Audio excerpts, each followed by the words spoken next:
इस वीडियो को देखने के बाद आप समझ पाएंगे कि आलस्य क्या है, यह कैसे पैदा होता है और इसे कैसे खत्म किया जा सकता है। एक बार आलस्य से परेशान एक व्यक्ति गौतम बुद्ध के पास आता है और कहता है, बुद्ध, मेरे अंदर बहुत आलस्य है। मैं इस आलस्य की वजह से अपने जीवन में वो सब कुछ नहीं कर पा रहा जो मैं करना चाहता हूँ। इस आलस्य ने मुझे बहुत परेशान कर रखा है। इसकी वजह से मैं अपने जीवन में उन्नति नहीं कर पा रहा हूँ। कृपया आप मुझे इस आलस्य से छुटकारा पाने का कोई तरीका बताएं। यह सुन गौतम बुद्ध मुस्कुराते हैं और उस आलसी व्यक्ति से कहते हैं, तुम्हें कैसे पता कि तुम्हारे अंदर आलस्य है? उस आलसी व्यक्ति ने कहा, बुद्ध, केवल मैं ही नहीं बल्कि मेरा पूरा परिवार भी यही कहता है कि मैं एक आलसी व्यक्ति हूँ। बुद्ध ने कहा, क्या तुम मुझे इसका प्रमाण दे सकते हो कि तुम एक आलसी व्यक्ति हो? उस आलसी व्यक्ति ने कहा, जी बुद्ध, मैं दे सकता हूँ। बुद्ध ने कहा, फिर प्रमाण दो। उस आलसी व्यक्ति ने कहा, बुद्ध, मैं ये तो जानता हूँ कि सुबह उठना मेरे स्वास्थ्य और मेरे मन दोनों के लिए ही लाभकारी है, लेकिन मेरा आलस्य मुझे सुबह जल्दी उठने ही नहीं देता।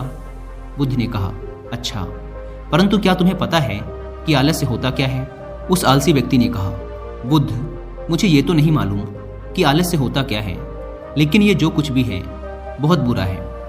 बुद्ध ने कहा, आलस्य एक मानसिक अवस्था है, एक भाव है, एक विचार है जिसे जाने अनजाने में हम इंसान खुद ही अपने अंदर पैदा करते हैं। आलसी व्यक्ति ने कहा, परंतु वो कैसे बुद्ध? बुद्ध ने कहा, पहले तो तुम ये समझो कि हमारे भीतर आलस्य दो कारणों से पैदा होता है। पहला कारण है शारीरिक और दूसरा कारण है मानसिक। शारीरिक आलस्य का पहला कारण है भोजन।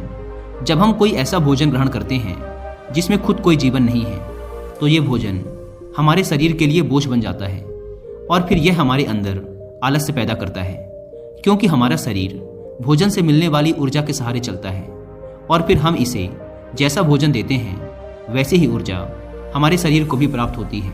इसलिए अगर तुम आलस्य से बचना चाहते हो तो आसानी से पचने वाले और सीधे प्राकृतिक से प्राप्त होने वाले भोज्य पदार्थों को अपने भोजन में शामिल कर दो। शरीर के स्तर पर आलस्य का दूसरा कारण है गलत तरीके से चलना, गलत तरीके से बैठना और गलत तरीके से लेटना।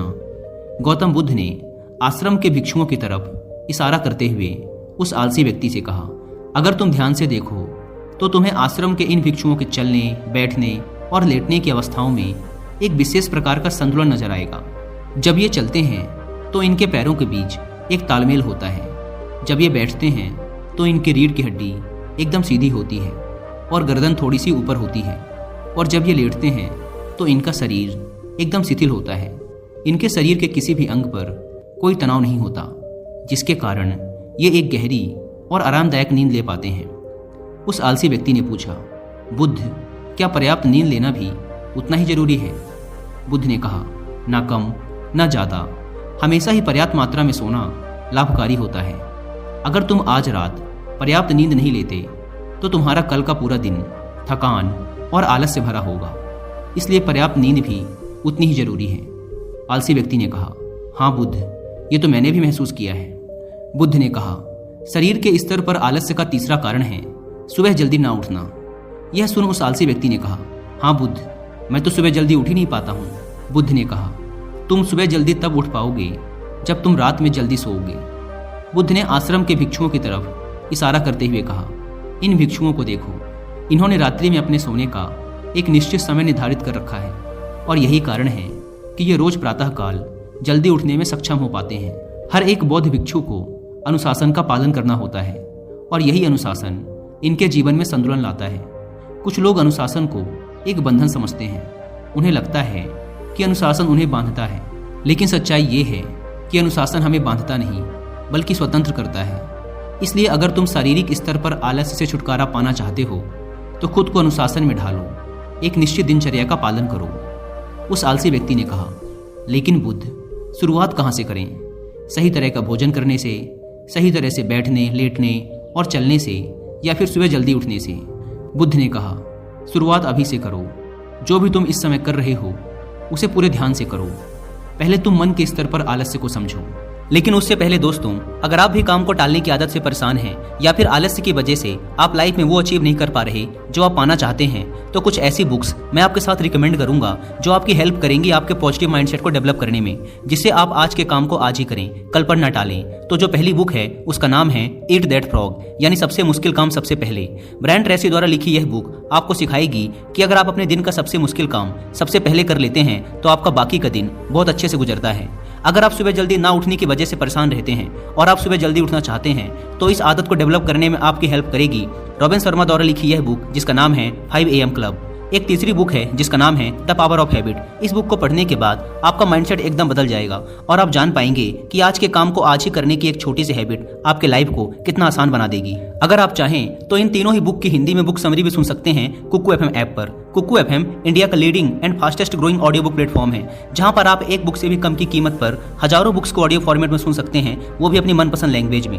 नॉर्मली इसके 1 साल का सब्सक्रिप्शन पड़ता है 310 रुपीज का, लेकिन इस अम्बेडकर जयंती के अवसर पर कुकू FM के एनुअल सब्सक्रिप्शन पर 50% डिस्काउंट का ऑफर चल रहा है, इसलिए आप 1 साल का सब्सक्रिप्शन ले सकते हैं सिर्फ 199 रुपीज में, अगर आप यूज करते हैं कूपन कोड BR50। लेकिन यह कूपन कोड सिर्फ 17 अप्रैल रात 12 बजे तक ही वैलिड है। Link description and pin comment पर दी गई है, आप वहां से ऐप को डाउनलोड कर BR50 कूपन कोड का फायदा उठा सकते हैं। बुद्ध ने कहा, मन के स्तर पर आलस्य का पहला कारण है हमारी पुरानी गलत धारणाएं। जब हम किसी काम के लिए खुद को काबिल नहीं समझते तब हमारे भीतर आलस्य पैदा होता है।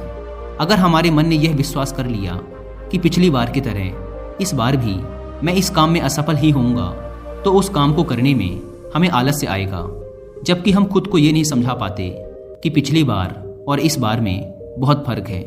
अब हम मानसिक तौर पर वो नहीं हैं जो पहले थे।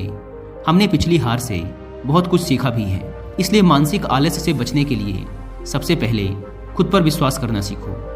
मानसिक आलस्य का दूसरा कारण है छोटी सोच वाले और आलसी व्यक्तियों का साथ करना।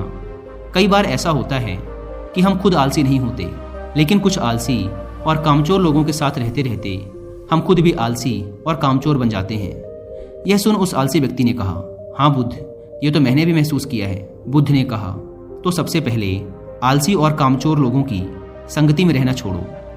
बुद्ध ने आगे कहा, मानसिक आलस्य का तीसरा कारण है काम को टालने की आदत। काम को टालना आलस्य और मानसिक तनाव का सबसे बड़ा कारण है। शुरुआत में तो हमें पता नहीं चलता, लेकिन धीरे धीरे ये आदत हमारे अंदर घर कर जाती है और ये एक अकेली आदत ही किसी भी इंसान की जिंदगी बर्बाद करने के लिए काफ़ी है। इसलिए जो काम आज किया जा सकता है उसे कल पर कभी ना टालें। बुद्ध ने कहा, मानसिक आलस्य का चौथा कारण है लक्ष्य का स्पष्ट ना होना। मान लो तुम किसी बड़े से रेगिस्तान में फंस चुके हो और तुम्हें जोरों की प्यास लगी है, तब तुम क्या करोगे? उस आलसी व्यक्ति ने कहा, मैं पानी की तलाश करूंगा।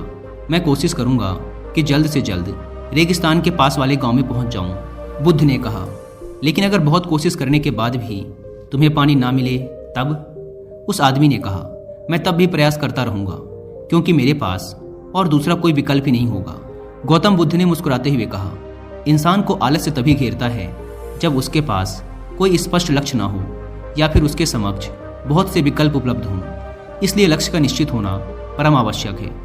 अगर तुम सुबह उठकर व्यायाम नहीं कर पा रहे हो तो उसका कारण तुम्हारी नज़र का स्पष्ट ना होना है।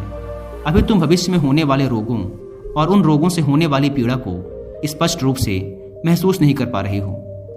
बुद्ध ने आगे कहा, मन के स्तर पर आलस्य का पांचवा कारण है किसी काम को करने की कोई बड़ी वजह ना होना। मान लो तुम बहुत से कीमती गहने लेकर एक सुनसान रास्ते से गुजर रहे हो। तुम चलते चलते बहुत थक चुके हो और तुम्हारा बैठने का मन कर रहा है और तुम एक बड़े से पेड़ के नीचे आराम करने के लिए बैठ जाते हो। तुम अभी बैठे ही थे कि तुमने देखा कि दूर से कुछ डाकू तुम्हारी तरफ भागे आ रहे हैं। तो क्या ऐसी परिस्थिति में भी तुम्हारा आलस्य तुम्हें भागने से रोक सकेगा? नहीं ना। तो मेरी एक बात को समझो, तुम्हारा आलस्य केवल तुम्हें उन्हीं कामों को करने से रोक सकता है जिन्हें करने की तुम्हारे पास कोई बड़ी वजह नहीं है। वह आलसी व्यक्ति कहता है, आपका बहुत बहुत धन्यवाद बुद्ध, अब से मुझे आलस्य का सारा खेल समझ आ गया। गौतम बुद्ध कहते हैं, मेरी एक बात हमेशा याद रखना, जहाँ स्पष्टता है और काम को करने की कोई बड़ी वजह है, वहाँ आलस्य हो ही नहीं सकता।